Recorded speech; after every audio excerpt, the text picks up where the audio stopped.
안녕하세요. 저는 올해 결혼 8년 차 34살 전업주부입니다. 아기는 하나 있고요. 남편과도 사이가 좋은 편이고 시어른들도 인품이 훌륭하셔서 결혼 생활 내내 별다른 일 없이 잘 살고 있었습니다. 옛날 어른들이 하는 말 중에 그런 말이 있죠. 여자가 잘못 들어오면 집안이 망한다는 말이요. 사실 저는 그 말이 집안의 오한을 여자에게 뒤집어 씌우는 말로 들려 별로 좋아하는 말은 아닌데요. 제가 최근에 겪은 일로 인해 어느 정도는 옛 말이 맞다고 생각하게 되었어요. 저희 집안이 망한 건 아니지만 동서가 저희 집에 시집을 오고 나서 속 시끄럽게 자잘한 문제들이 생기고 형제 간 우애도 안 좋아졌고요. 오한이라고 할 수 있는 일까지 시동생에게 일어났으니까요. 그 얘기를 해보려고 이렇게 사연을 보내게 되었습니다. 저희 시댁은 교육자 집안이라 그렇게 잘 살지는 않지만 그래도 어른들께서 워낙 검소하셔서 남편과 결혼할 때도 작은 평수지만 서울 시내에 조그만 아파트 하나 정도는 마련해 주셨고 제가 어머니가 없는 관계로 예단이나 예물은 모두 생략하고 간소하게 식을 치렀습니다. 그 점은 지금도 감사하게 생각하고 있습니다. 하지만 저도 시댁에 매주 일요일마다 찾아뵙고 점심 같이 식사하고 나름 잘해드렸다고 생각합니다.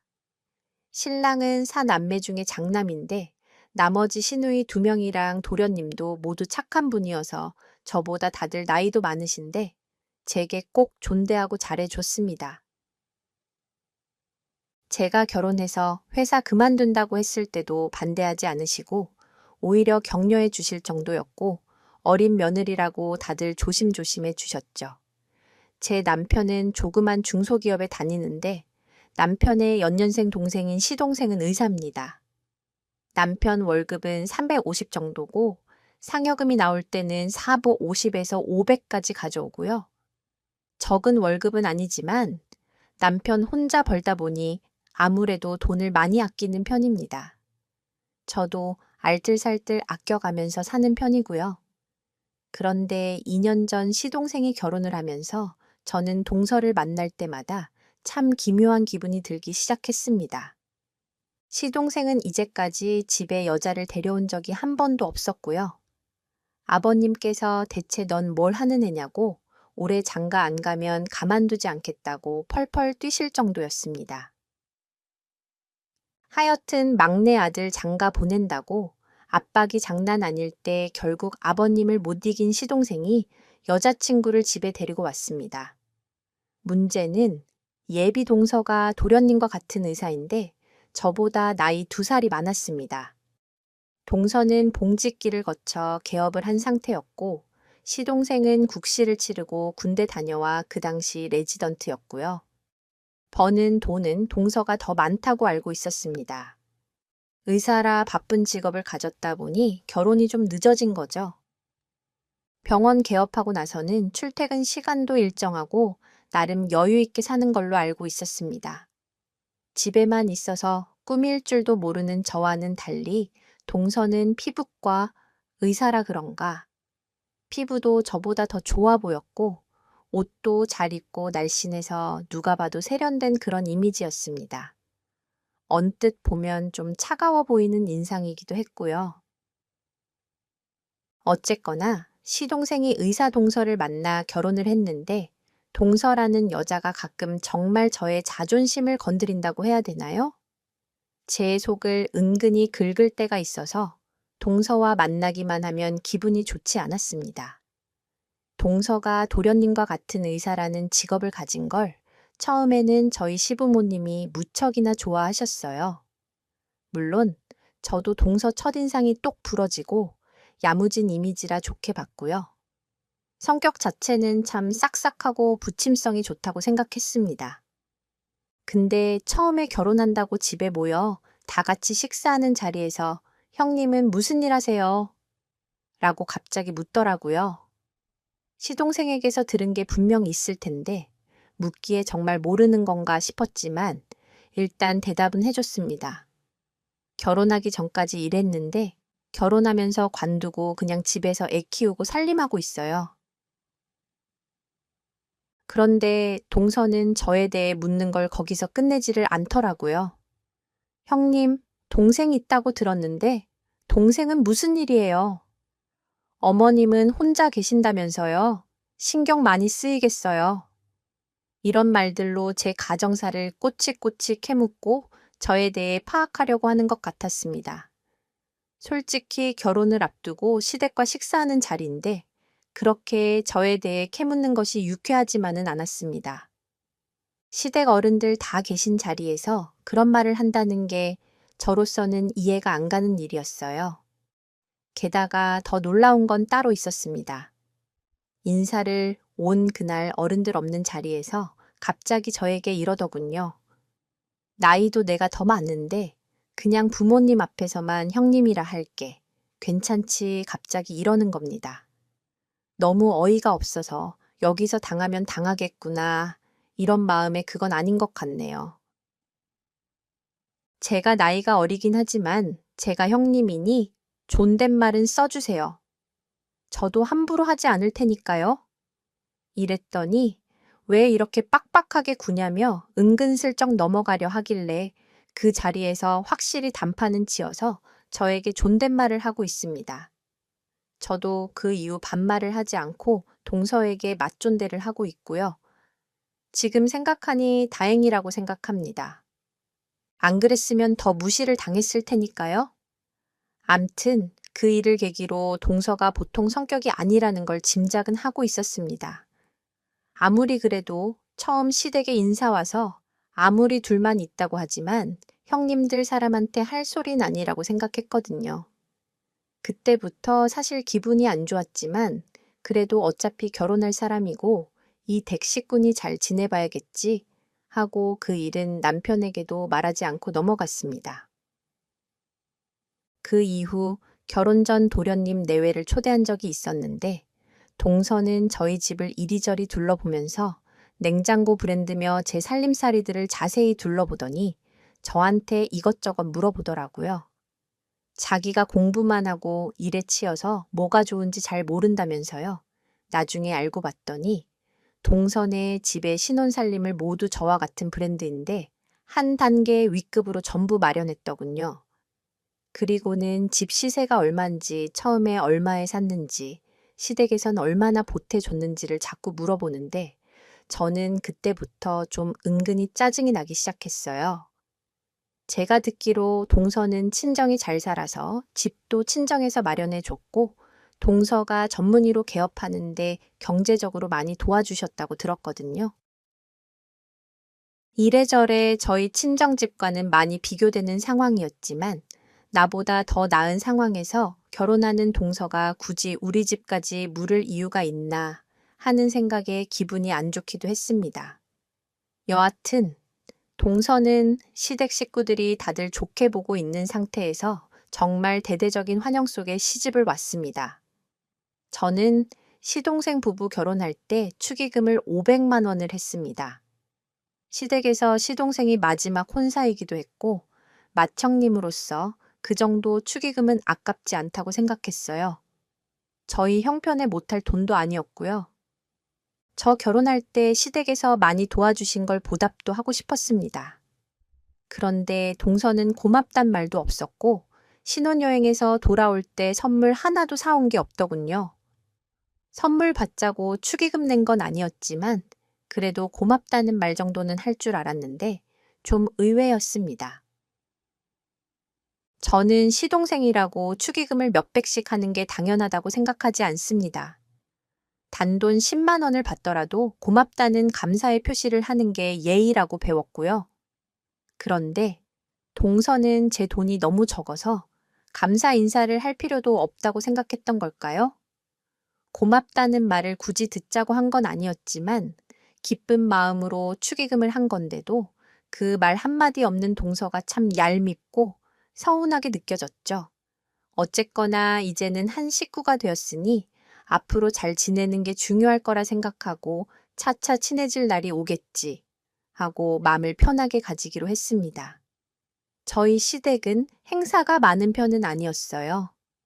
온 가족이 다 모이는 건 1년에 4번 시부모님 생신과 명절 2번이었어요. 게다가 동서는 의사이다 보니 시댁에 저처럼 시댁에 자주 오지는 않았습니다. 시댁 어른들도 동서가 의사이기도 하고 시동생보다 나이도 많고 그래서 그런지 동서라면 좀 더 한 수 접는 것 같다는 생각이 들었습니다. 동서는 좋게 말해서 부유하게 자라서 그런지 구김살이 없긴 하지만 공부를 잘한 거랑은 달리 나이가 저보다 많은데도 철도 별로 없고 살림도 잘하지는 못하는 것 같았어요. 과일도 부들부들 떨면서 깎더라고요. 저는 결혼해서 전업주부로 있었기 때문에 당연히 살림을 잘했고 시댁에 오면 눈치껏 일도 찾아서 하는 편입니다. 명절에는 어머니와 제사 준비하는데도 손발이 아주 잘 맞아서 시키지도 않아도 척척 일을 잘했고요. 저는 친정에 식구가 많지 않다 보니 사실 주로 시댁 행사를 많이 했고 시댁이 북적이는 것도 좋아해서 나름 맏며느리로서 그동안 시댁 행사를 잘 챙겨왔다고 생각합니다. 그런 저도 처음에 시집 왔을 때는 잘하지 못했어요. 처음부터 잘하는 사람이 어디 있겠습니까? 다 눈치로 배우고 하는 거죠. 어쨌거나 저는 혼자 며느리일 때는 힘들다고 생각했는데 이제는 동서가 생겼으니 내가 천천히 가르쳐주며 같이 해야 되겠다고 생각을 했습니다. 사실 저는 시부모님 댁을 동서보다는 자주 가는 편이었어요. 아기를 너무 예뻐해 주시기도 했고 어머님도 잘해 주시고 아기도 할머니 할아버지를 너무 좋아했거든요. 그런데 이상하게 동서는 제 이런 점이 뭔가 맘에 안 들었던 걸까요? 어느 날 시댁에서 이렇게 말하더라고요. 형님은 밖에서 일을 해도 사회생활 잘하실 것 같아요. 이렇게 어머니께 잘하는 걸 보니까 나가서도 직장 상사한테 엄청 잘할 스타일이네요.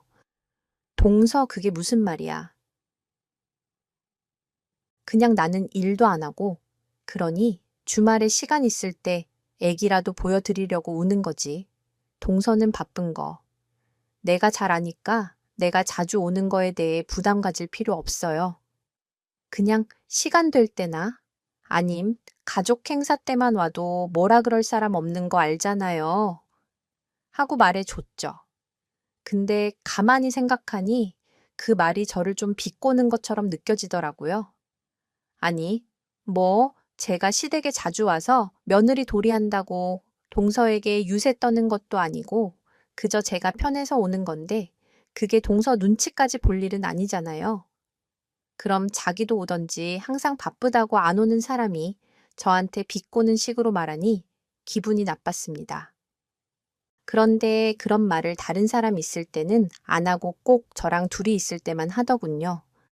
그래도 여차저차 저보다 나이도 많고 일도 바쁜 동선이 참았습니다. 그러다가 제가 마음이 정말 상하는 일이 생겼습니다. 도련님, 너애와 결혼한 후 처음 어머니 생신을 맞았을 때였는데요.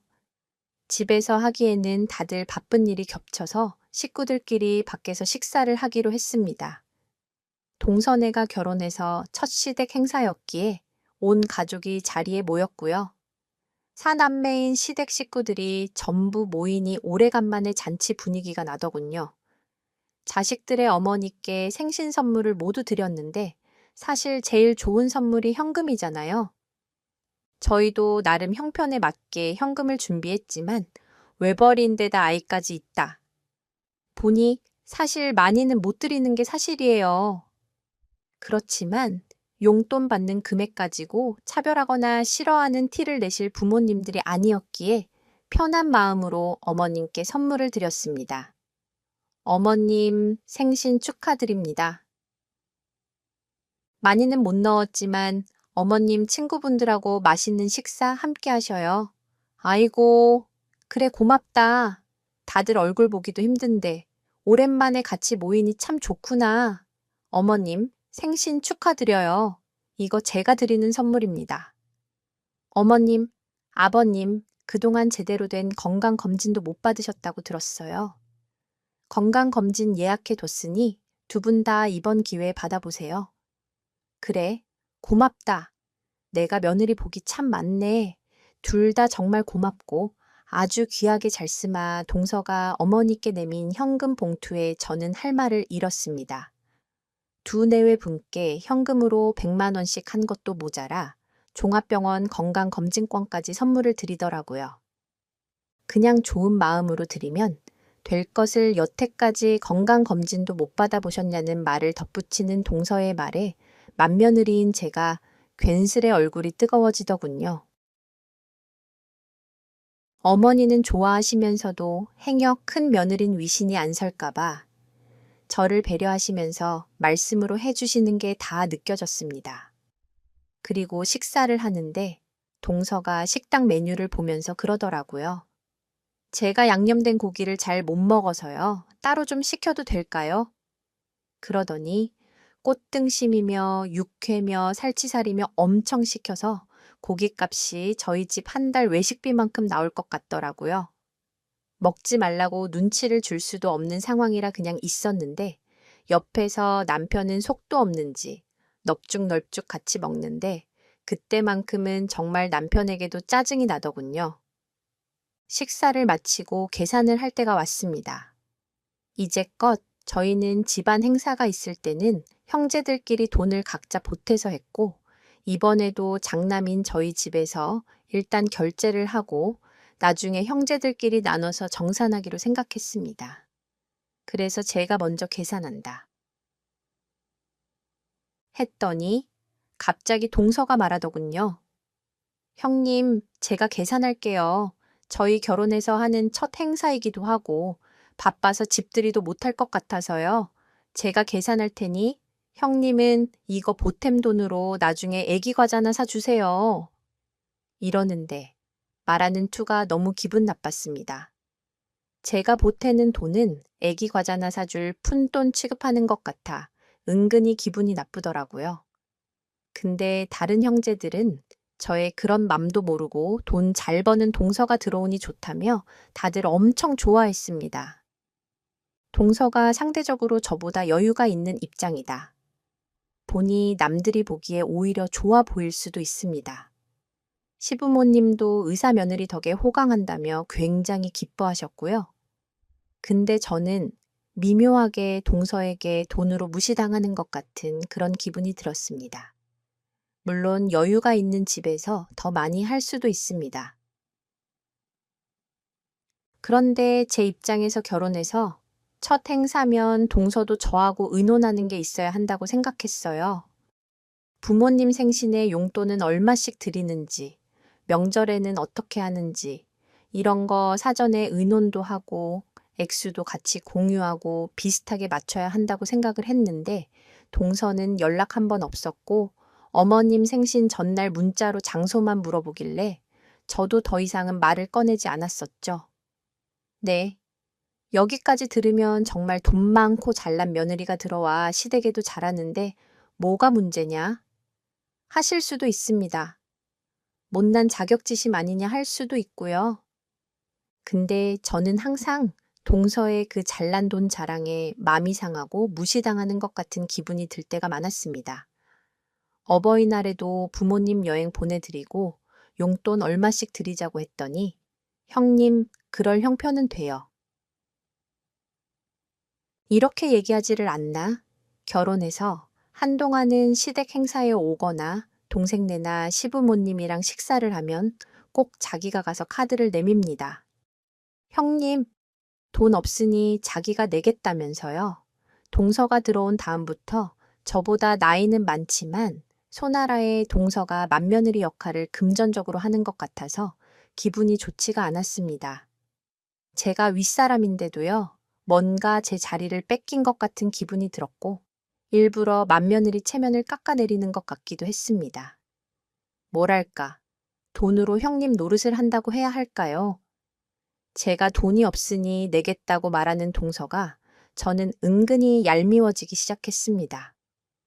같은 말을 해도 예쁘게 하는 사람이 있는데 꼭 저렇게 말을 해야 하는 건지 서운하더군요. 그 이후에도 가족끼리 있는 자리에서 저를 은근히 깎아내리거나 무시하는 일들이 많아지기 시작했습니다.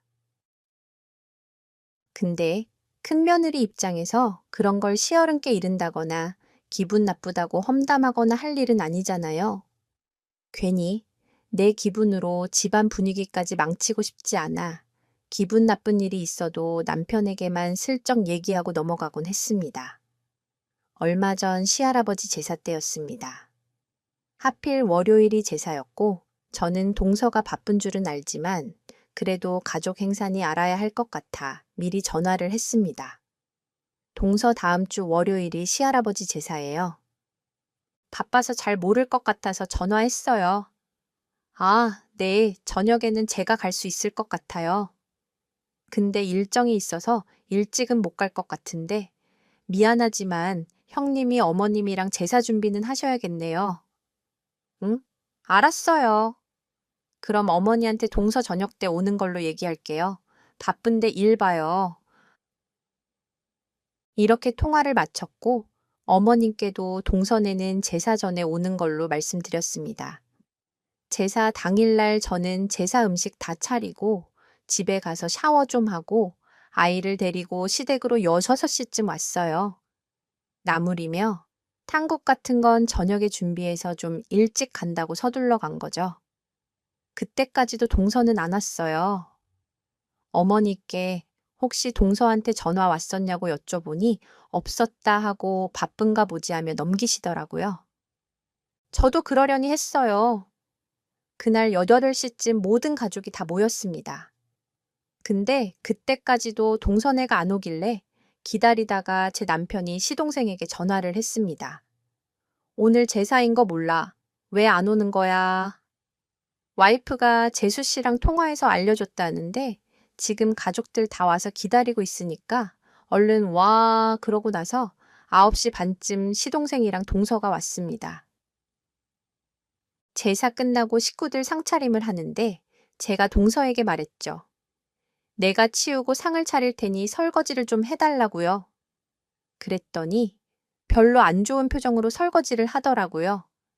설거지를 다 한 동서가 상에 앉더니 안 좋은 표정으로 대뜸 저에게 말하더군요. 형님, 오늘 병원에서 일하고 힘든 저한테 왜 설거지를 시키세요? 오늘 솔직히 안 올 수도 있는 건데 형님 생각해서 온 거라고요. 저 식구들하고 친해지고 싶어서 행사 때마다 돈도 더 많이 내고 애쓰는 거 안 보이세요? 이러더라고요. 저는 갑작스러운 동서의 말에 너무 놀라 말이 떠오르지가 않아 가만히 있었고 그때 남편이 끼어들었어요. 뭐라고요? 재수 씨 제삿날 좀 같이 도와주고 그러면 안 되는 거예요. 왜 매번 우리보다 돈을 더 낸다는 식으로 우리 체면을 깎아내리고 그래요. 그리고 지금 힘든 일을 시키는 것도 아니고 설거지 좀 해달라고 하는데 그게 뭐 큰 잘못인가요? 평소에는 저나 현수가 다 하잖아요. 어쩌다 한번 해달라고 부탁한 건데 그럼 시집와서 제삿날 그 정도도 안 하려고 했어요. 제가 동서에게 설거지를 부탁한 게 그렇게 잘못한 일인 줄 몰랐습니다. 그런데 그 말을 듣고 있던 시동생이 형 말이 좀 심하네. 지금 힘들게 일하고 온 사람한테 설거지 시키는 거 솔직히 나도 기분 나쁘거든. 형은 상관 말고 형수나 신경 써 이렇게 얘기를 했고 험한 말이 오고 가면서 결국 시부모님이 말리고 나서야 다툼이 마무리가 되었습니다. 제가 무심코 시킨 설거지가 불러온 다툼이라 괜히 몸둘 바를 모르겠더라고요. 저희 시댁이 가부장적이거나 명절이든 식사 자리든 남자들이 가만히 앉아있는 사람들은 아닙니다. 원래 평소에는 뒷정리를 남자들이 나눠서 다 도와주었고요. 모든 일을 분담해서 같이 하는 분위기거든요. 그런데 그 일 이후 어머님, 아버님도 동서의 성질이 보통이 아니라고 생각하시는 것 같았어요. 처음엔 의사 며느리 얻었다고 좋아하셨는데 뭔가 점점 동서가 하는 말과 행동에 실망을 하시는 것 같았습니다. 돈 자랑할 건 없어도 가족들 간 우애만큼은 자신 있게 자랑할 수 있다고 하신 분들이었는데 처음 형제들 간 다툼이 생긴 걸 보시고는 크게 마음이 상하셨던 거죠. 그 다음부터 동서는 잔뜩 찌푸린 얼굴을 하고서 저승사자 같은 표정으로 자리에 앉아 있었습니다. 암튼 그 사건이 있고 나서 한동안 동서는 바쁘다는 핑계로 가족 행사에 잘 오지도 않았고 명절이면 시댁으로 각종 한우에 옥돔에 과일까지 택배를 보내며 돈으로 다 무마시키려고 했습니다. 간혹 잠깐씩 얼굴을 비추기는 했지만 마지못해 끌려온 얼굴을 하고서는 시위하듯이 아무것도 안 하고 앉아있다가 돌아가곤 했어요. 어머니는 그때마다 바쁜 며느리니 이해한다고 저한테는 말씀하셨지만 서운해하는 기색을 저는 눈치채고 있었습니다.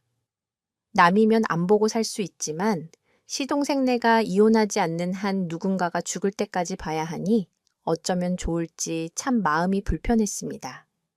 그때 일이 계기가 되었던 건지 동서는 남편의 형제들과도 사이가 좋지 않았습니다. 그런데도 착한 시동생은 자기가 와이프랑 이혼하는 것보다 그래도 같이 사는 게 낫다고 하며 오히려 우리 보고 좀 잘 챙겨달라고 얘기하기도 했습니다. 동서는 결혼해서 맞이한 첫 추석에도 오지 않고 시동생만 혼자 보냈더군요. 혼자 온 시동생도 표정이 썩 밝지는 않았습니다. 어머님은 동서가 많이 바쁜지 어찌 지내고 있는지 궁금해 하시며 이것저것 물으셨지만 시동생은 그냥 잘 지낸다. 말 외에는 별다른 말 없이 밥만 먹고 갔습니다. 동서는 병원이 점점 잘 되고 바빠져서 페이닥터까지 하나 뽑아 병원을 운영하고 있다고 했고요. 저도 뭐 시동생이 부인도 없이 혼자 와서 볼 면목이 없고 미안해서 그런가 보다 하고 더 이상 물어보지도 않았습니다.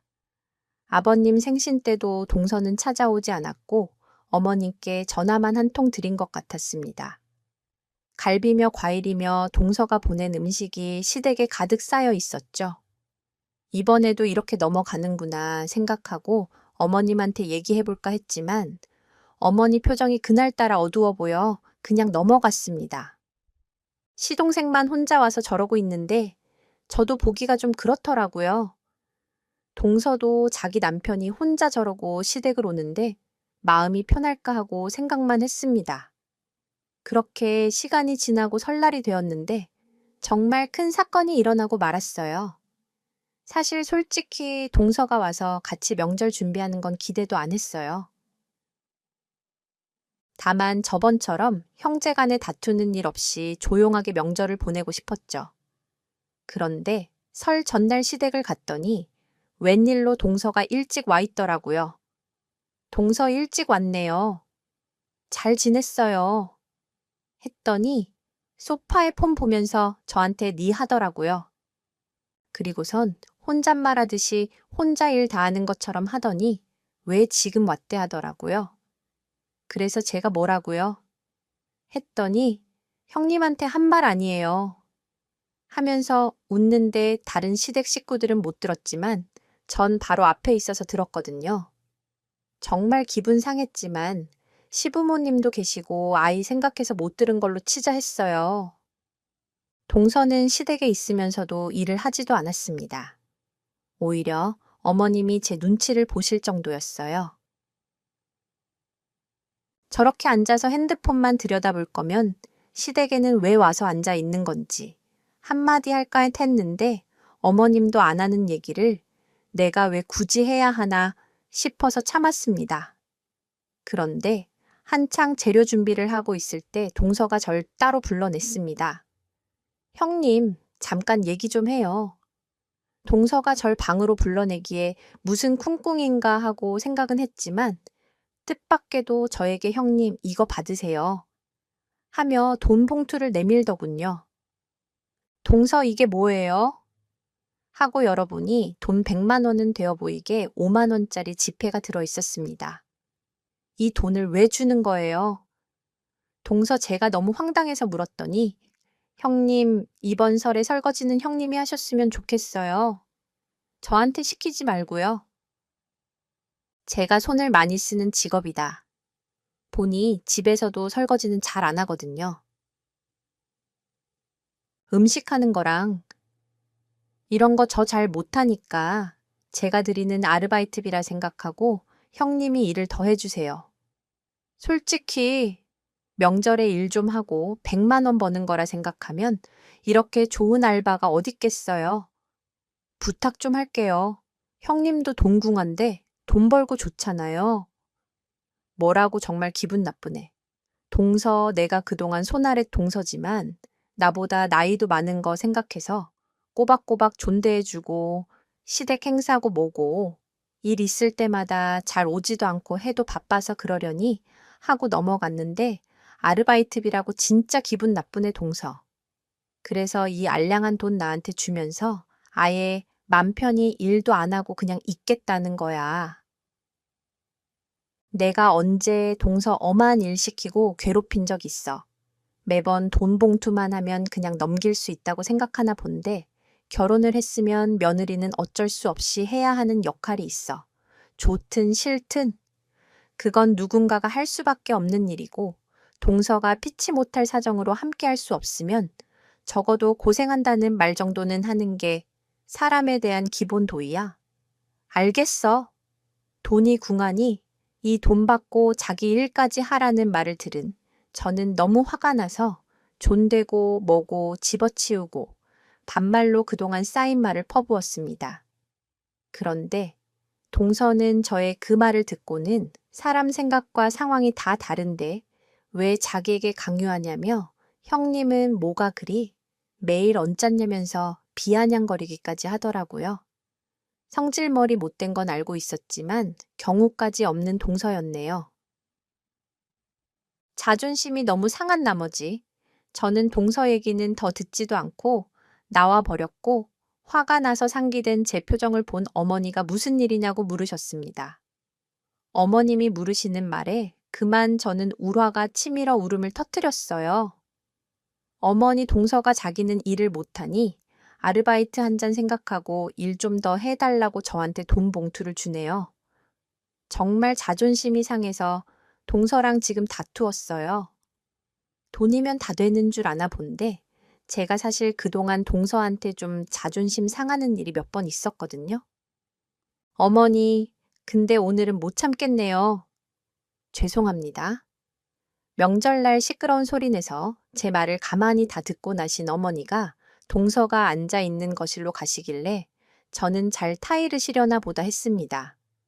그런데 제 눈으로 보고도 못 믿을 일이 일어났습니다. 거실로 가신 어머니가 갑자기 동서한테 소리를 지르시는 거예요. 얘 새아가 너 좀 전에 네 형님한테 돈 주면서 일 더 하라. 그랬니? 넌 일 못하겠다고. 내가 언제 너한테 이거 해라. 저거 해라 시킨 적 있니? 너 오면 이제껏 먹을 것. 밥상에 차려주고 반찬 들려보낸 적은 있어도 너 부려먹은 적은 없는데. 내 말이 틀리니? 어머니, 왜 어머니가 화를 내시는지 저는 이해가 안 가네요. 네. 저 아까 형님한테 돈 드리면서 얘기했어요. 제가 손 쓰는 일 많이 하니 설거지 같은 일 못하겠고 형님이 좀 도와달라고요. 저 그냥 아무 말 안 하고 시댁에 오기 싫으면 안 올 수도 있어요. 근데 형님 일하시는 거 보답하는 의미로 돈 봉투 좀 드리고 제가 할 일 조금 더 해달라고 한 게 뭐 그리 잘못한 거라고 그러세요? 이렇게 말을 하는데 동서의 태도가 너무 건방졌습니다. 다리를 꼬은 채 소파에 앉아 한 손에는 핸드폰을 들고 어머니께 저렇게 말대꾸하는 거였어요.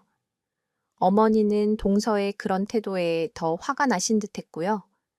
너 이 시험이 말이 이해가 안 가니? 너는 결혼해서 이제까지 바쁘다는 핑계로 집안일이 있을 때마다 전부 네 형님한테 밀어넣고 그 잘난 돈 보내고 갈비 좀 보내면 다라고 생각했나 본데. 그까짓 거 내가 원하는 거 아니다. 이제 그런 거 하지도 말아라. 알겠니? 네, 알겠어요. 어머니 저도 안 하면 좋죠. 그렇게 말씀하셨으니 저도 이제 앞으로는 오지도 않고 돈이고 뭐고 보내지도 않을 테니 그렇게 하세요. 라고 하며 가방을 주섬주섬 챙기더라고요. 그때 갑자기 어머니가 동서의 가방을 확 낚아채시면서 바닥으로 던지셨습니다. 저도 그렇게 화가 난 어머니 모습은 결혼해서 처음 본 거라 많이 당황스럽더라고요. 동서가 어머니한테 왜 던지냐며 지지 않고 소리치는데, 와, 정말 저런 성질을 어떻게 이제까지 감추고 살았는지 잠깐 놀랐습니다. 내가 이제까지 너 지켜보면서 아니다 싶은 게 있어도 말 안 한 게 네가 무서워서 그런 줄 아니. 명절이고 뭐고 올해는 아무것도 안 할 테니 너도 당장 나가라. 듣던 중 반가운 소리네. 이 거지 같은 집구석 나도 2번 다신 안 올라니까. 동서가 이렇게 말하며 시어머니 앞을 지나치는데 어머니가 그 소리를 듣고 갑자기 지나가는 동서 머리채까지 뒤에서 잡으시더니 현관으로 끌고 가셨습니다. 뭐야? 이 미친 노인네가 노망이 났나? 어딜 잡아 뭐가 어쩌고 어째거지? 같은 집구석이라니. 너 그게 시어머니 앞에서 할 소리니? 너 당장 나가서 다신 이 집에 발돋일 생각하지 마라. 얘 큰아가 부엌에 가서 소금단지 좀 가져와라. 조는 당황했지만 일단 소금단지를 가지러 갔고 어머니는 동서의 머리채를 잡은 채로 현관 밖까지 동서를 끌고 나가시더군요. 동서는 신발도 안 신은 채였습니다.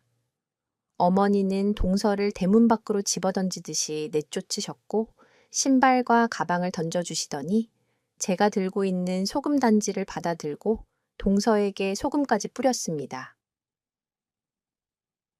이 재수 없는 건 내가 모른 척 해줬더니 가족 간에 우애 다 갈라놓고 남편까지 속이면서 집을 풍비박산을 내려고 해. 차라리 잘 됐네요. 가뜩이나 매번 바쁜 사람 오라가라 하는 거 저도 정말 싫었거든요. 저 다시는 안 올 테니 그렇게 아세요. 동서는 씩씩거리며 시댁을 나갔습니다. 사실 저는 어머니의 행동이 통쾌하기도 했지만 뭔가 의아하기도 했습니다. 그동안 어머님도 제가 동서에게 은근 무시당하고 자존심 상해하는 걸 물으시진 않으셨거든요. 그래도 어머님이 끼어들면 형님, 동서 사이가 더 안 좋아질 수 있으니 알면서도 모른 척하고 계신다는 걸 저도 알고 있었고요.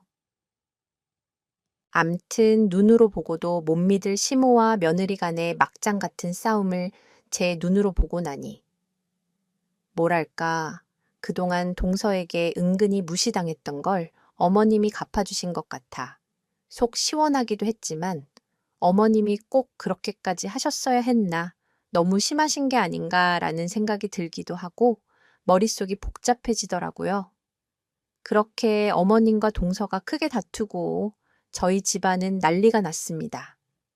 동서 성질이 보통이 아닌데 머리채까지 잡혔으니 시댁에 안 오는 것만으로 끝나진 않을 것 같다는 생각이 들었죠. 동서가 어떤 방법으로든 앙 갚음을 할 거란 생각에 너무 걱정이 된 저는 집에 돌아와 낮에 있었던 일을 남편에게 말했습니다. 남편 역시 깜짝 놀라며 저한테 자세히 이것저것 물어보더라고요. 어머님이 그렇게 화내시는 거 나 솔직히 처음 봤어. 그동안 나한테든 누구한테든 절대 큰 소리 한번 내신 적 없었는데 어머님이 오늘 엄청 화내시더라고. 나한테 동서가 아르바이트 하는 샘치라고 돈 주고 일 시키는 거 보고 어머님 진짜 화나셨나 봐. 나도 오늘은 동서 때문에 너무 자존심 상하고 괘씸해서 큰 소리 좀 쳤는데 나보다 어머니가 더 화를 내시니까 더 이상 내가 화를 못 내겠더라. 그런데 남편이 혀를 끌끌 차며 저한테 하는 얘기를 듣고 저는 더 놀라고 말았습니다. 어머니가 그렇게 하신 게 아마 당신 때문만은 아닐 거야. 당신 알고 있다는 거? 어머니한텐 당분간 모르는 척 해야 해. 사실 재수 씨가 요즘 남자랑 바람이 난 것 같다더라. 얼마 전에 현수가 나한테 말하더라고. 술 한잔 마시자고 전화가 왔길래 만났는데 저번에 식구들 있는 데서 다툰 거 미안하다면서 당신한테도 미안하다고 전해달라 했어. 자세히 얘기해달라는 제 성화에 남편에게 들은 얘기는 놀라웠습니다. 재수 씨, 병원에 말이야. 얼마 전에 들어왔다는 페일 닥터가 원래 같은 학교 다니던 동기놈인가 봐. 아, 근데 이것들이 같은 병원에서 일하다가 눈이 맞은 건지, 바람이 난 건지 김새가 이상한 걸 동생이 눈치를 챈 거지. 지난번 현수 혼자서 어머니 댁에 와서는 말도 안 하고 좀 힘들어 보이길래 우리 가고 난 다음에 어머니가 이것저것 물어보시다가 어머니도 알게 되셨나 봐. 세상에 난 상상도 못했어. 여보, 성질 못된 건 알았지만 혼자 고결한 척 다 하던 사람이 바람까지 피울 줄은 몰랐네. 정말 시동생은 다 알면서도 모른 척 살아야 하는지 고민하고 고민하다 증거를 잡을 때까지 벼르고 있었던 것 같더라고요. 저는 그제야 어머니가 왜 동서 머리채까지 잡아서 집에서 내쫓았는지 이해가 갔습니다. 소금까지 뿌려서 마무리하신 것도요. 어머님은 동서를 다시는 안 보실 생각으로 그렇게 하신 거였죠. 다 아는 상태에서 동서를 보는 그 마음이 어떠셨을지 감히 짐작도 할 수 없네요. 그 일이 있고 나서 시동생은 한동안 본가에 오지 않더라고요. 남편에게 들은 얘기로는 이혼하기로 했는데 재산 분할 문제가 해결되지 않아 합의가 잘 안 되고 있다고 들었고 열 받은 시동생이 상간남 소송까지 하며 일이 커진 것 같다고 들었습니다. 여자도 많이 못 만나보고 결혼한 거였고 결혼해서는 동서를 공주 대접해 주길래 둘이 죽고 못 사는 부부인가 했는데 저도 이런 결말은 상상도 못한 거였죠. 결국 시동생네는 이혼을 했습니다. 다행히 동서의 외도 사실에 대한 증거가 명확해서 위자료도 받을 수 있었고요.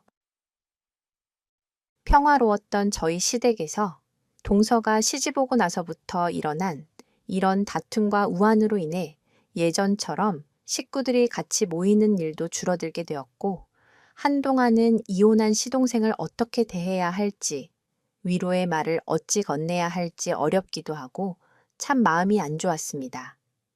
동선의 병원도 문을 닫았다고 전해 들었습니다. 맘카페에 그 병원 의사들이 불륜이라는 소문이 파다하게 퍼지는 바람에 더는 그 자리에서 영업을 할 수 없었다고 하더군요. 뭐 그래도 의사인이 어딘가에서 잘 먹고 살고 있을 거라 생각합니다. 솔직히 더 이상은 소식을 듣고 싶은 생각도 없었고요. 시부모님들께서도 아들의 이혼이 어찌 충격이 아니셨겠습니까? 자식들만 보면 그저 너희만 잘 살면 된다고 바쁘면 오지 말라 하시는 일이 더 많았고 어쩌다 본가에 와도 이것저것 챙겨주시던 좋은 분들이었으니까요. 맏며느리인 제게 자세히 얘기는 하지 않았지만 아마도 많이 속이 많이 상하셨을 겁니다. 지금은 시동생이 이혼한 지도 벌써 5개월이나 지났네요. 자주 보지는 못하지만 시동생도 일만 하면서 열심히 살고 있는 것 같더라고요. 상처가 회복되려면 시간이 더 걸리겠죠. 하지만 시동생도 아픔을 딛고 저 좋은 반려자를 만날 수 있을 거라 생각합니다. 제 사연 재밌게 들으셨나요? 저처럼 동서지간 갈등이 있으신 분들도 많을 거라 생각하는데요. 모쪼록 현명하게 해결하시기를 바라봅니다. 긴 사연 들어주셔서 감사합니다.